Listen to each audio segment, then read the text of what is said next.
Hey everybody, welcome back to another Judgment commentary of Owarimonogatari, but today I'm going to be checking out episode 13, the final episode of the Shinobu male arc, as well as the final episode of Owari. For now, it kind of got split in half. But last time, Araragi was confronted by the first, now sporting a new Shinobu-esque body, and he just wanted to have a little chat with him real quick. He didn't want to confront him with a fight right out of the gate. Instead, he wanted to talk about it first. And immediately the first thing he says to Araragi is that he wants him to break up with Shinobu. Yeah, because it turns out his goal is not to kill Shinobu like we may have thought. No, he wants to make up with her. He feels bad about treating her the way he did when she turned him into a vampire, and he wants to make amends so that they can continue hunting down apparitions for the rest of time.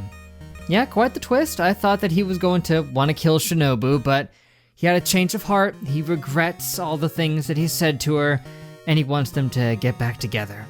So after Araragi was hesitant to just immediately agree to this, he proposed a duel. Yeah, he wants to duel Araragi for Shinobu's hand, but of course, this ain't the ancient times here, you know? Like, even if he were to win this proposed duel, Shinobu would still have to say yes to wanting to be with him. Which, at this point, she seemed like she was not on board with that. I mean, she was hesitant to even believe it was him who was still here, so... But that was what we got out of the first half. In the second half, I mean, literally, like, the entire second half of the episode was dedicated to a discussion between Shinobu and Tsuruga. They got into a bit of a disagreement because Tsuruga wanted Shinobu to face the first and just explain to him her feelings, but Shinobu didn't want anything to do with that. And Tsuruga refused to back down. Even under threat of death, she refused to relent and told Shinobu that it's the right thing to do, to just make her feelings known to him and not just blow him off. After all, Tsuruga knows what it feels like to be second fiddle in terms of a romantic relationship. Eventually, after their very, very heated argument, she got Shinobu to actually back down herself and agreed to see him. Which, getting Shinobu to back down about something she was so adamant about, that's not easy to do. Yeah, honestly, their discussion flowed quite well, and even though, like I said, it took up half the episode, it didn't really feel like it did, you know? It was just very eloquently written, and it discussed a very, very nuanced subject, you know? And before we start, let me just say, dang it, I really, really wanted to check out this episode on Friday, but as I said in the video on Thursday, I was sick, and it did not improve by the time I got to Friday. It actually got worse, so I just had to sit back and rest a bit, didn't have what it took to get the video out, and I'm still feeling a little bit of the effects of that sickness, you know, still, even though I've recovered, I've still got a little bit of the after effects there.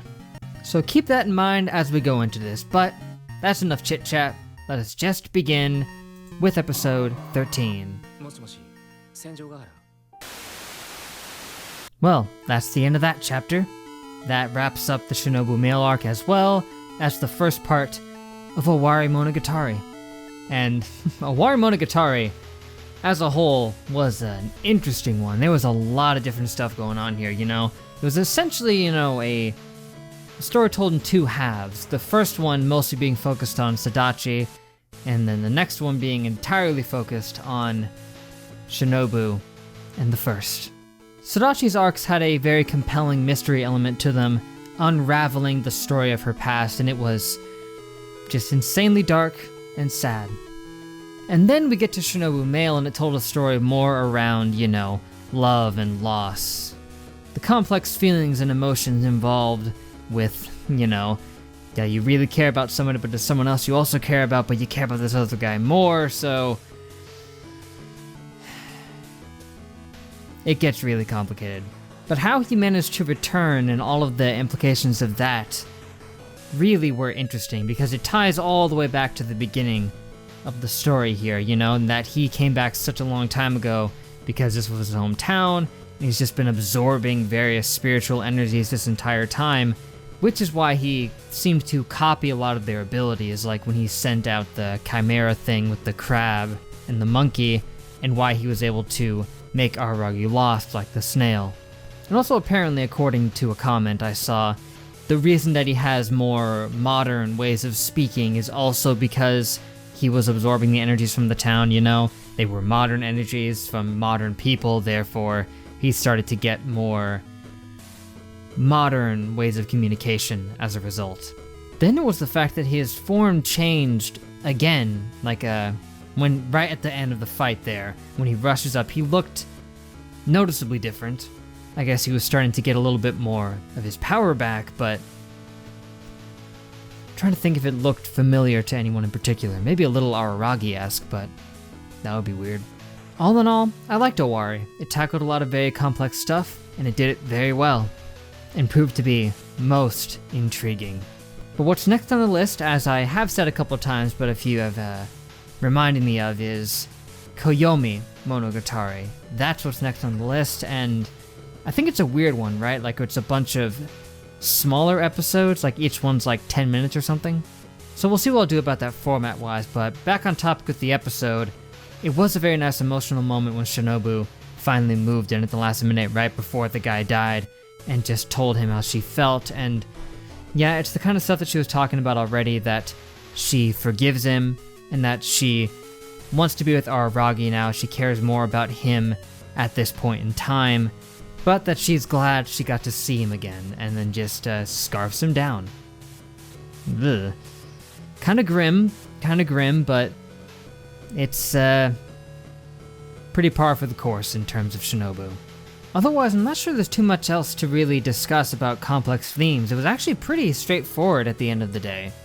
Just the guy comes back, he reveals that he doesn't want to kill Shinobu and just wants her to forgive him. He tries to duel Araragi for her hand, loses. Yeah, Araragi did end up defeating him, just full stop. And then Shinobu confronts him, lets him know how she feels, and then just puts an end to his misery. Pretty nice story, told very concisely. Although Ogi did leave us with a little bit of a teaser at the end there, saying that because Shinobu didn't eat his armor, which we saw that she didn't do unless she came back and ate it off screen, there's a chance that they're going to melt it down and forge a new sword out of it. A smaller one, which perhaps will come into play at some point soon.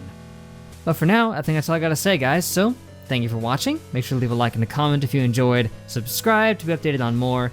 That would be great. Hope you guys have enjoyed Owarimonogatari. It's been fun. I know there's been some delays and some setbacks in the middle, but that's just how it is.